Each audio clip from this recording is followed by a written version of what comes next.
सांगली, सातारा व सोलापूर जिल्ह्याचे विभाजन होऊन माणदेश जिल्हा निर्मितीच्या चर्चेला पुन्हा नव्याने उधाण आले आहे।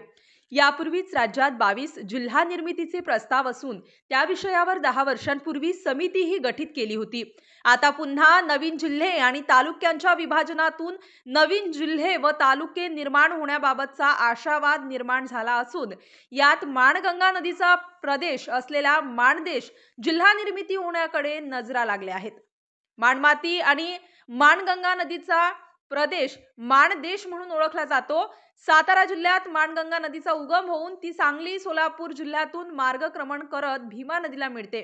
माणदेशाची राजकीय, सामाजिक, ऐतिहासिक, कृषी क्षेत्रात एक वेगळी ओळख आहे। तसा सार्वजनिक पटलावर हा प्रदेश तसा दुष्काळी, उपेक्षित, दुर्लक्षित म्हणूनच ओळखला गेला।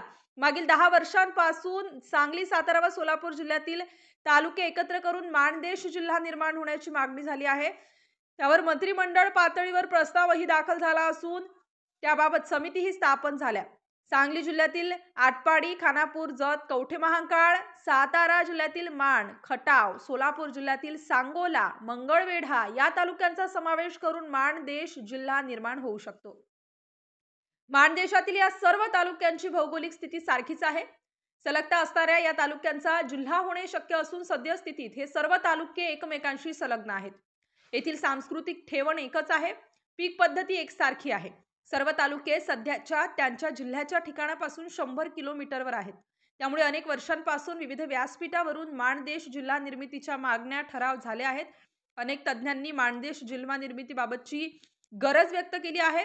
2016 मध्ये तत्कालीन मुख्यमंत्री देवेंद्र फडणवीस यांच्या कार्यकाळात राज्यातील 22 जिल्ह्यांच्या निर्मितीच्या चर्चा झाल्या। आता पुन्हा जवळपास 9 वर्षांनंतर विद्यमान मुख्यमंत्री देवेंद्र फडणवीस यांच्या कार्यकाळात नवीन जिल्हा निर्मितीचा विषय ऐरणीवर आला आहे। यापूर्वी गठीत केलेल्या समितीने दिलेल्या अहवालाच्या अंमलबजावणीबद्दल सरकार कोणती भूमिका घेणार याकडे नजरा लागल्या आहेत। आवाज माणदेशाचा, माणदेशातील प्रत्येकाचा, माणदेश प्राईम। सबस्क्राइब करा आणि अपडेट रहा। नवीन व्हिडिओच्या नोटिफिकेशनसाठी बेल आयकॉनचं बटन दाबा। धन्यवाद।